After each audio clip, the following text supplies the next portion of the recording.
이 시간 하나님께서 우리에게 주시는 말씀은 마태복음 26장 36절에서 46절 말씀입니다.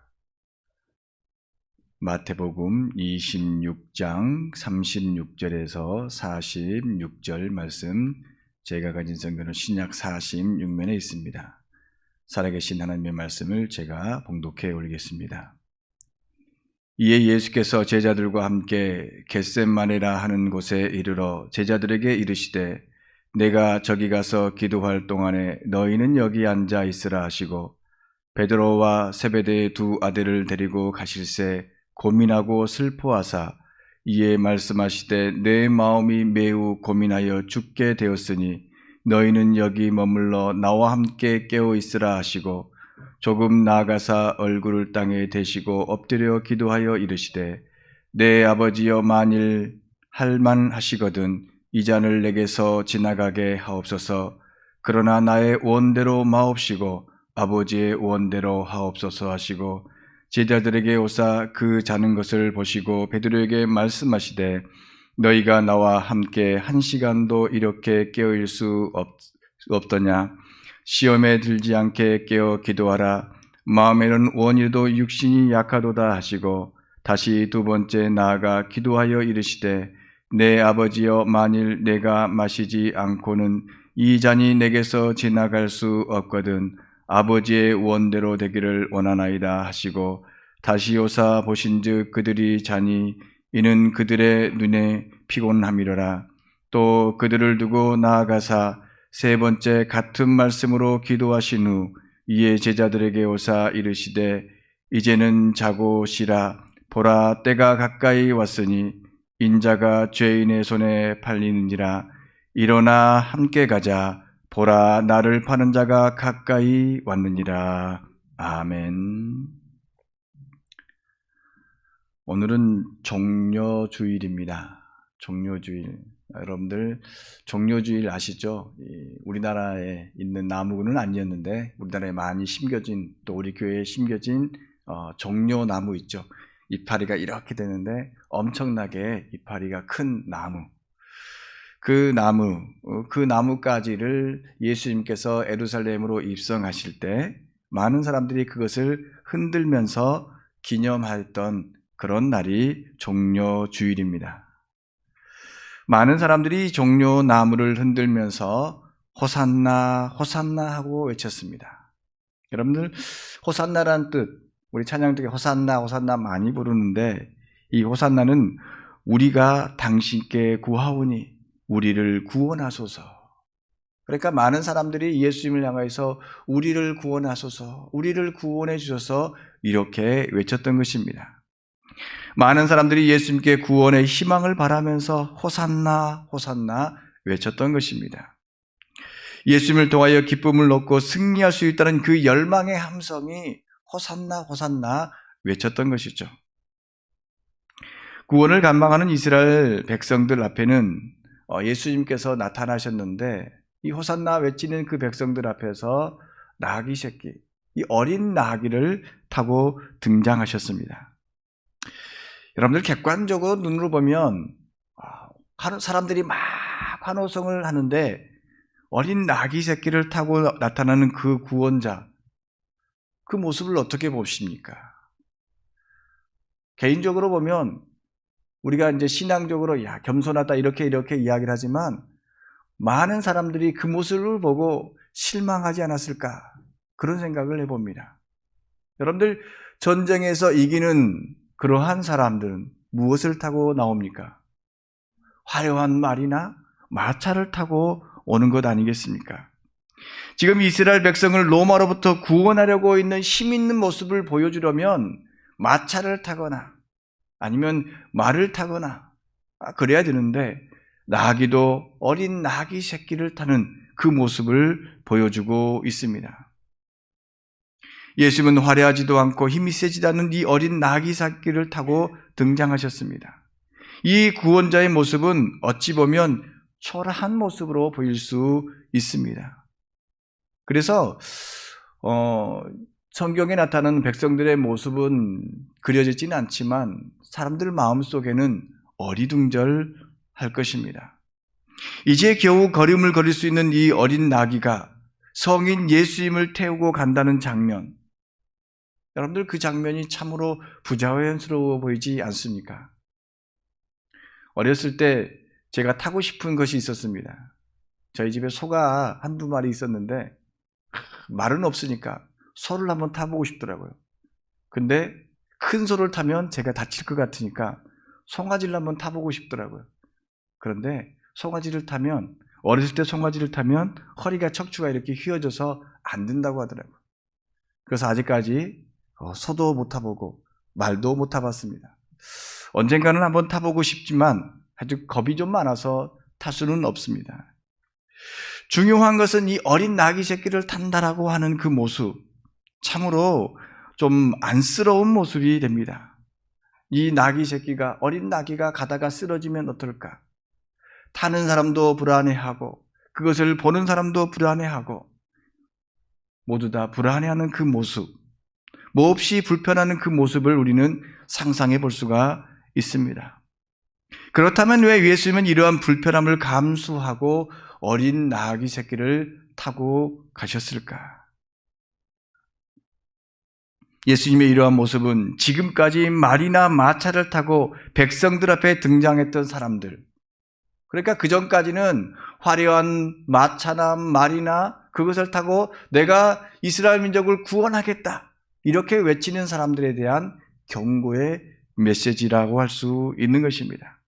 자신이 가진 힘으로 세상의 주인 노릇하는 사람들을 향해서 예수님은 이렇게 말씀하고 있는 것입니다. 사람들이 가지고 있는 군사적인 힘으로 세상을 진정으로 구원할 수 없다. 오히려 너희는 세상의 힘으로 백성들을 억압하고 있다. 그러므로 진정으로 백성을 구원하려면 세상의 힘에 내려놓고 이 겸손한 모습으로 등장해야 된다. 그렇습니다. 예수님은 어린 나귀를 타시면서 자신을 그것을 부끄럽게 여기지 않으셨습니다. 대신에 말과 마차, 자신의 힘을 자랑하는 이들을 향해서 이렇게 지적하고 있는 것입니다. 너희들이 하는 그 방법, 너희들이 화려한 마차나 힘, 군사적인 힘으로는 할 수 없다는 것이죠. 또한 유대인들의 잘못된 메시아적 기대, 그러니까 유대인들은 메시아를 기다렸는데 그 잘못된 메시아를 지금 기다리고 있었던 것입니다. 그것을 예수님께서는 바꾸어주고 수정해 주려는 그러한 의도가 있는 것입니다. 전쟁을 연상시키는 말, 마차, 그것들을 대신 어린 나귀 새끼를 타심은 평화의 왕으로 오심을 말해주고 있는 것입니다. 유대인들은 어떤 생각을 가졌느냐면 다윗과 같은 힘 있는 사람이 전쟁을 통해서 이스라엘을 구원해 주기를 바랬던 것입니다. 여기서 예수님께서 등장하실 때 종려가지를 막 흔들었는데 종려가지는 어떤 것입니까? 여러분들 잘 아시는 대로 이 종려가지는 이스라엘 민족 근동의 흔한 식물 중에 하나입니다. 그것을 가지고 지붕을 엮기도 하고 그늘들 만들기도 하고 또 때로는 바구니를 만들기도 하는 아주 흔한 그러한 종려나무 가지입니다. 우리나라로 이야기하면 집으로 지붕도 엮고 가마니도 만들고 덕석도 만드는 그런 것이었죠. 그러한 것을 바로 종려나무 가지인 것입니다. 만약에 왕으로 왔다면 이 흔하디 흔한 종려나무 가지를 흔드는 것이 아니라 깃발을 들고 나팔을 불고 환호했어야 할 것입니다. 그럼에도 불구하고 예수님의 등장은 아주 보편적이면서도 아주 초라한 모습으로 등장했습니다. 그것은 예수님께서 세상의 힘, 전쟁으로 세상을 구원할 수 없음을 말해주고 있는 것입니다. 즉, 지금 유대인들이 지금 기다리고 있는 그 모습이 바로 예수님의 구원자의 진정한 모습이 아니다라는 것입니다. 힘을 가진 사람들은 자신이 가지고 있는 힘이 진리라고 여기면서 힘없는 사람들을 억압하고 이것으로 구원할 수 있다라고 생각을 합니다. 군사적인 힘을 자랑하는 것이죠. 지금도 안타까운 것은 미얀마 사태가 그러한 것이죠. 군부의 힘을 통해서 사람들의 백성들의 자유를 빼앗고 억압하는 모습. 우리나라도 그런 경험을 했습니다. 군인의 힘으로 자신의 백성을 지배하려고 할 때, 다스리려고 할 때 결국 무너지게 되는 것입니다.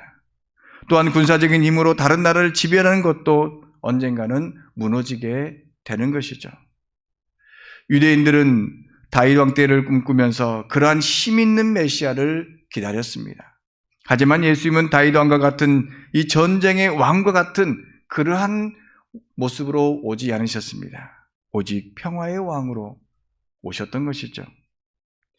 예수님은 평화의 왕이 되시려고 겟세마네라는 곳으로 가셨습니다.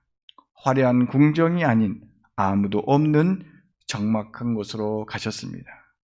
그곳에서 예수님은 기도하셨습니다.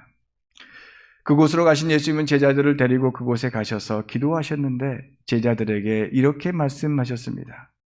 내가 저기 가서 기도할 동안에 너희는 여기 앉아 있어라.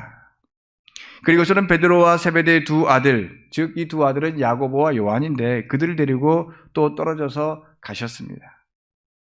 그때 예수님의 마음은 근심하고 괴로워하기 시작했다.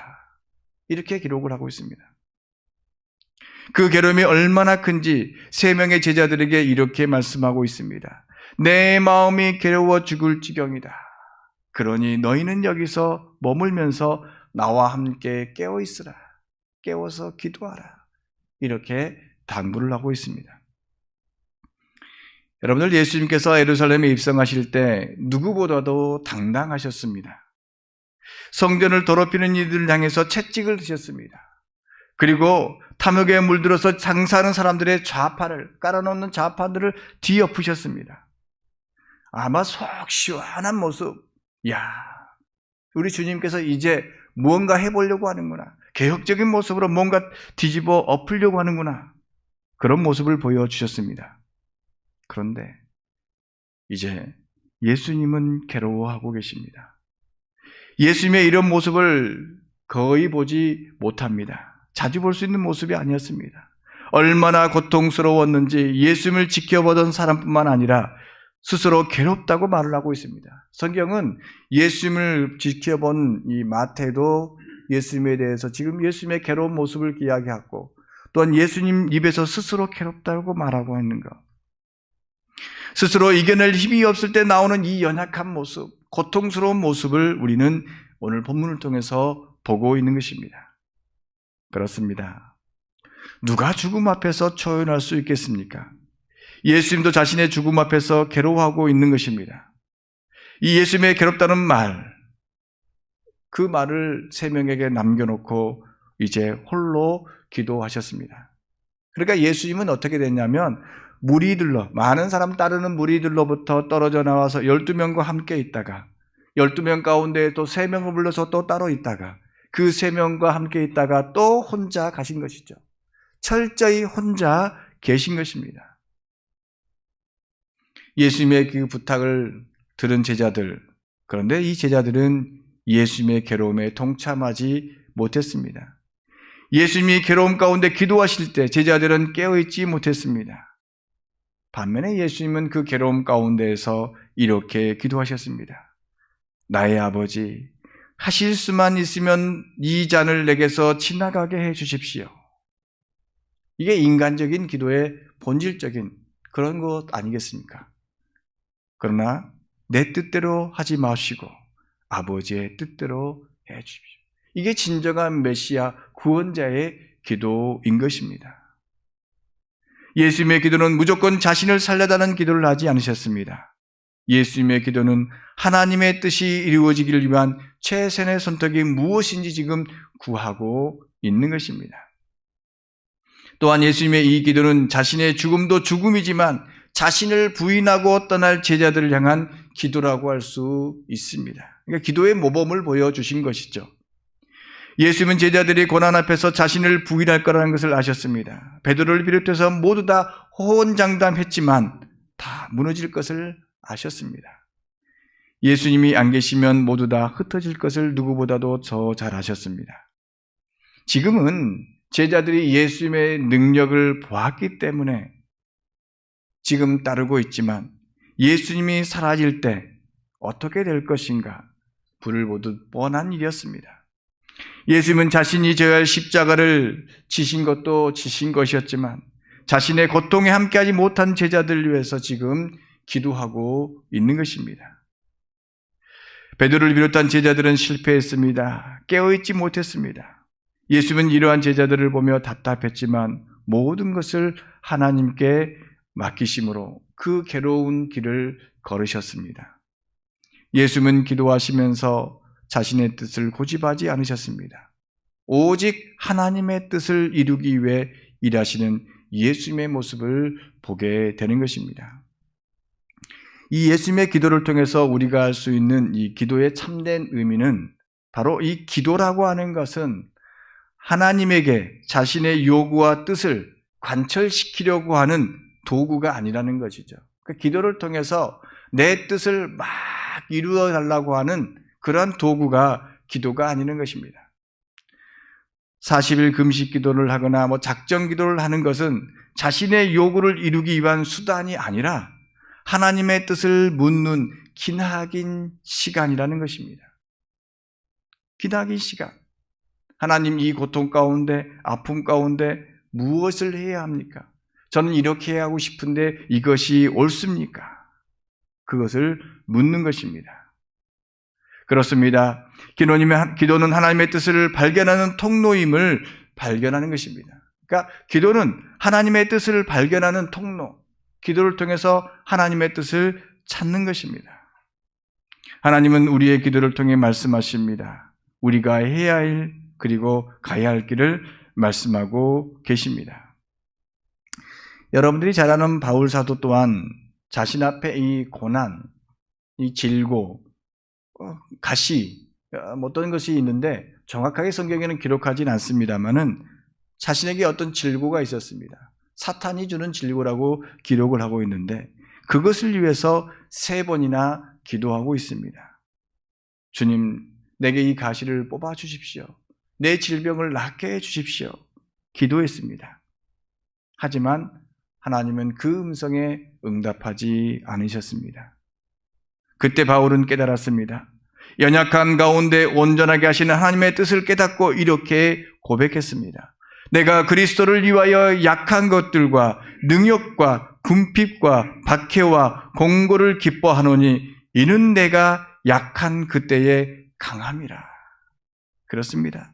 우리의 삶의 문제가 기도로 해결되지 않을 수도 있습니다. 여러 가지 어려움이 있을 수 있습니다. 내가 기도했는데 풀리지 않는 문제가 있습니다. 하지만 우리는 그때에 하나님의 뜻을 발견할 수 있어야 합니다. 내가 약할 때, 공고할 때 기도하게 하시고 나와 함께 하시는 하나님을 발견할 수 있어야 합니다. 우리 하나님은 우리의 능력이 약한 데서 온전케 하십니다. 제가 늘 말씀드리듯이 성경을 읽으면 읽을수록 우리 하나님께서는 작은 자, 약한 자, 병든 자, 가난한 자, 외롭고 힘든 자와 함께 하시고 그들의 친구가 되어주시고 그들을 위해서 일하시는 모습을 보게 된 것입니다. 가장 작은 것, 연약함 속에서 하나님의 능력이 나타나게 되는 것입니다. 그래서 예수님의 죽음 가운데에서 가장 절망적인 순간 가운데에서 하나님의 능력이 나타나는 것입니다. 예수님도 기도를 마치신 후 제자들에게 이렇게 말씀하고 계십니다. 3번의 기도를 모두 마치신 후에 일어나 가자. 보라, 나를 넘겨줄 자가 가까이 왔다. 예수님은 이 말씀을 하시고 잡혀가셨습니다. 예수님의 이 모습은 연약한 모습을 보여주는 것이 아닙니다. 오히려 이 연약함 가운데에서 강함을 보여주고 있는 것입니다. 당당히 그 길을 걸어가고 있는 것입니다. 하나님의 뜻에 자신을 온전히 맡기시면서 하나님의 뜻에 순응하는 예수님의 모습을 보게 됩니다. 예수님은 그의 전생애를 통해서 그렇게 하나님의 때에 하나님의 일을 하시는 그 모습을 보여주셨습니다. 예수님은 오늘 사는 우리에게 말씀하십니다. 일어나라, 일어나라. 예수님께서 일어나는 말씀은 잠자는 우리를 깨우는 말씀인 것입니다. 제자들은 예수님이 기도하실 때 잠을 자고 있었습니다. 몸이 피곤하여서 눈을 뜰 수 없었습니다. 그때 잠을 자야 당연한 것이지만 만약에 예수님의 이 괴로움을 안다면 아마 잠을 잘 수가 없었을 것입니다. 아무리 몸이 피곤해도 여러분들 마음이 괴로우면 잠이 옵니까? 정말 몸이 정말 피곤한데 마음이 괴로우면 잠을 못 자는 경험들 여러분들 있지 않습니까? 만약 예수님의 괴로움에 조금이나마 이해했다면 그들은 예수님과 함께 기도했을 것입니다. 만약 그들이 깨어서 기도했다면 어떠한 일이 있었을까? 물론 예수님께서 십자가를 피하지는 않으셨을 것입니다. 아마 제자들이 예수님의 괴로움을 알고 함께 기도했다면 예수님이 가신 그 십자가의 길이 조금은 마음이 편했을 거라 이렇게 상상을 해봅니다. 하지만 그들이 기도하지 않았기에 예수님은 십자가의 죄를 홀로 마실 수밖에 없었습니다. 우리도 깨어나 일어나야 합니다. 병아리가 알에서 깨어나듯이 깨어나야 합니다. 이 깨어나기 위해서는 그래서 고통이 필요한 것이죠. 조금씩 연약한 무리로 알을 깨는 병아리처럼 우리 가운데 쌓인 잘못된 생각과 깡막힌 생각을 깨부숴야 합니다. 우리가 생각하고 또 믿고 있는 것들, 그것들은 하나님 편에서 보면 100% 온전한 것이 아닙니다. 또 그것을 우리가 믿고 있고 알고 있는 것을 깨부시는 것은 정말 쉬운 일이 아닙니다. 한번 머릿속에 박혀있는 주장이나 생각, 믿음, 확신을 바꾼다라고 하는 것은 내 자체가 흔들리고 무너지는 것과 같기 때문인 것입니다. 하지만 계속해서 두들겨야 합니다. 다른 사람이 들려주는 소문에 따라서 살아가는 것이 아니라 하나님께 기도함으로 온전한 길이 무엇인가 나아가도록 깨어서 기도해야 합니다. 과연 이것이 진리의 길인지, 내가 알고 있는 것이 참인지, 참된 길인지 물어야 합니다. 결코 넓고 편한 길이 믿음의 길이 아니라는 사실을 알고 우리는 예수님과 함께 기도해야 하는 것입니다. 그렇지 않으면 우리는 깨어날 수 없습니다. 편한 길로 가다 보면 우리의 영혼은 잠이 들고 말게 되는 것입니다. 인간은 다른 사람에게도 속고 때로는 자기 자신에게도 속고 살아갑니다. 아무리 사실을 말해도 보고 싶은 것만 보고 듣고 싶은 것만 듣고 믿고 싶은 것만 믿으려고 하는 것이 인간의 모습입니다. 이번 30일부터 65세 이상 요양시설에 입소하신 그 어르신들이 이제 백신에 접종 맞고 또 다음 달 1일부터는 75세 이상 고령층에 대한 백신 접종이 시작이 됩니다. 이 백신에 접종에 대해서 수많은 이야기들이 말들이 많죠.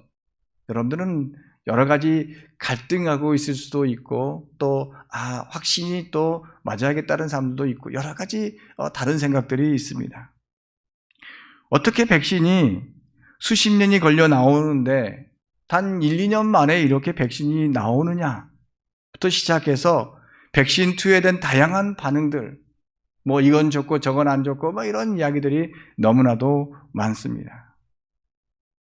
그런데 여기서 알아야 할 중요한 것 중에 하나가서 이 백신이 1년, 짧게 이렇게 시간이 단축되어서 나올 수 있었던 것은 분명한 것은 과학기술의 발전이라는 것입니다. 예전에는 길게 20년, 30년 동안 수많은 데이터를 통해서 실험을 통해서 나왔다면 이제는 과학기술을 통해서 그 시간이 단축되었다는 것입니다. 그 중에 대표적인 것이 초저온 현미경이라고 합니다. 초저온 현미경. 저도 한 번도 보지는 못했습니다만은 아주 이 초저온 현미경이 얼마만큼 보느냐. 이 원자 수준의 그 모습도 확대해서 볼 수 있다는 것이죠. 그래서 이 초저온 현미경을 만든 사람은 2017년에 노벨 화학상을 받았다고 합니다. 그래서 이 초저온 현미경으로 코로나 바이러스를 실제로 눈으로 보는 거죠. 우리가 생각하는 컴퓨터로 이럴 것이다 만들어내는 것이 아니라 실제의 눈으로 코로나 바이러스를 보는 것이죠. 그래서 코로나 바이러스가 어떻게 움직이는 것을 실시간 보면서 어떻게 해야 이 코로나 바이러스에 대해서 대처할 수 있는 백신을 만들어낼 것인가, 이것을 보면서 백신을 만들었다고 하는 것이죠. 예전에 보지 못하고 만들었다고 하면 이제 보면서 만드는 것은 시간의 차이가 확연히 다르게 나타났다고 하는 것입니다. 제가 이렇게 말씀을 드린 것은 백신 만든 거에 대해서 너무 두려워하거나 걱정하라, 근심하지 말라는 뜻에서 말씀을 드리는 것입니다. 또 한 가지는 우리가 알고 있는 예전부터 오는 상식, 그 상식이 전부라고 생각하지 마시고 새로운 사실에 대해서 무조건 부정하지 말고 이것을 놓고 우리가 판별할 수 있는 능력을 길러야 한다는 것입니다. 예수님이 예수님에 대한 부정적인 생각도 이랬습니다. 유대인들은 그 전에 가지고 있던 자기 자신들이 가지고 있던 그 생각들, 메시아의 잘못된 고정관념들, 그것들 때문에 예수님을 메시아로 받아들이지 못했던 것입니다. 받아들여야 되는데 깨어있지 못하고 예전 것만 잡고 있는 것입니다. 우리도 마찬가지입니다. 예수님에 대한 잘못된 믿음을 가질 수가 있습니다. 예수님을 믿으면 되지, 이것도 사실은 참 어려운 말입니다. 우리가 종종 듣던 말 중에서 예수 믿고 천당 가라. 여러분들 이 말 많이 들었고 어떤 분들은 이거 말씀을 가지고 전도를 합니다. 이 말씀이 틀린 말은 아니지만 또한 정확한 표현도 아니라는 것입니다. 예수님을 믿는다라는 것, 그것이 무엇인가? 그것이 빠져 있는 것이죠. 예수님이 2000년 전에 계셨다라고 하는 것, 또 태어나셨다고 하는 것, 십자가에 죽으셨다라고 하는 것, 부활하셨다라고 하는 것, 그것만을 믿는 것, 그거는 조금 부족합니다.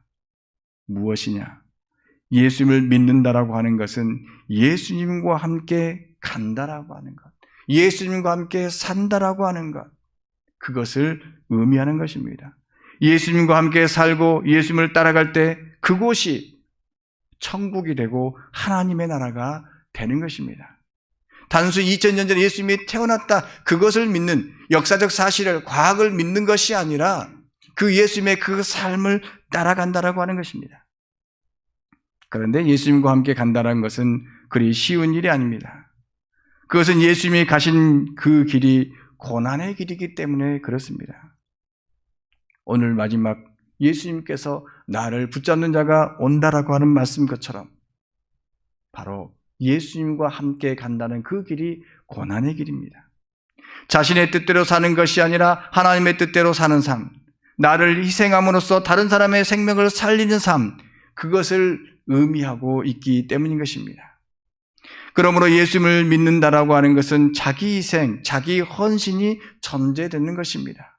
자신을 희생하지 않고는 자신의 유익만을 구하기 위해서 예수님을 믿고 따른다면 그것은 예수님과 함께 가는 삶이 아니고 궁극적으로 천국의 하나님의 백성의 삶을 사는 것이 아닌 것입니다. 천국은 우리가 이미 만드는 집에 들어가는 것, 그것이 아니라 천국은 예수님의 희생으로 이루어진 하나님의 나라이기에 우리도 희생의 삶을 살면서 천국의 기쁨을 누리면서 가는 것입니다. 그래서 예수님은 계속해서 말씀하고 있는 것입니다. 보라, 천국이 가까이 오고 있다. 천국의 삶, 하나님의 백성의 삶을 살기 위해서는 자신의 유익보다 다른 사람에 위해서 내 것을 양보하는 그러한 삶이 있어야 하는 것입니다.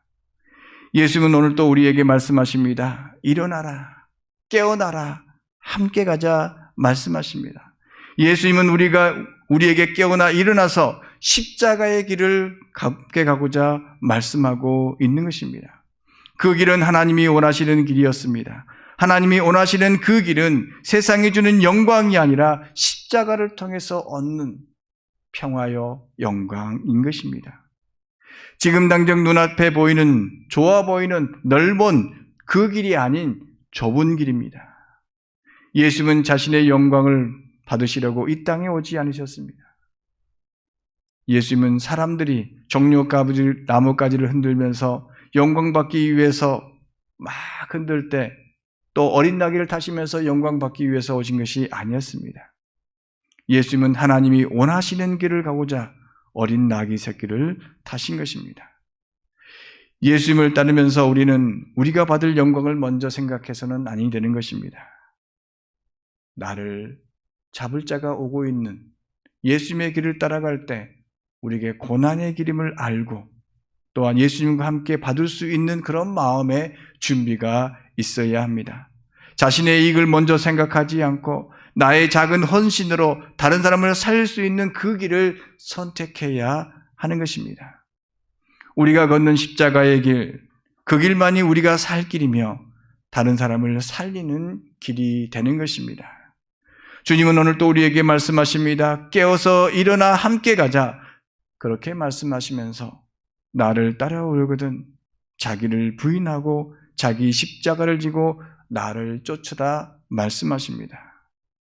사실 예수님을 따라가는 길 그리 쉽지 않습니다. 만만치 않습니다.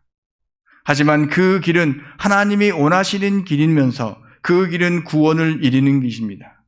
또한 나 혼자 가도록 내버려 두는 것이 아니라 우리 주님이 함께 깨워서 가는데 우리 주님이 함께 하는 것입니다.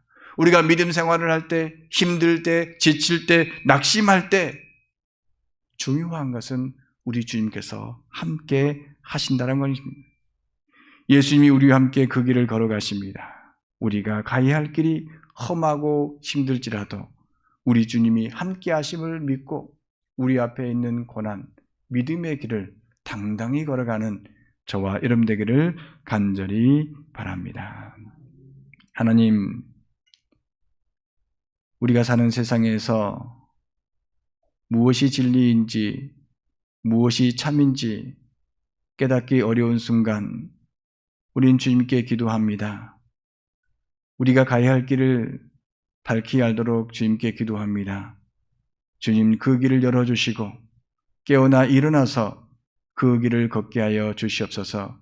주님이 가신 그 고난의 길을 생각하면서 우리가 가야 할 믿음의 길을 걷게 하여 주시옵소서. 주님이 우리와 함께 하심을 알고 한 걸음씩 한 걸음씩 걸어가게 하여 주시옵소서. 주님 또한 이 시간 또한 다른 사람 생명을 위해서 자신의 피를 나눠주기 위해서 준비하는 장로님이 있습니다. 주님께서 그와 함께하여 주시고 그 나눔을 통해서 생명을 살리는 믿음의 역사가 있게 하여 주시옵소서. 우리 또한 우리의 삶 가운데에서 우리의 것을 나눔으로써 희생함으로써 다른 사람을 살리며 복음의 사람, 믿음의 사람으로 이끄는 믿음의 백성들 되게 하여 주시옵소서. 모든 걸 주님께 맡기오며 예수님의 이름으로 기도하옵나이다. 아멘.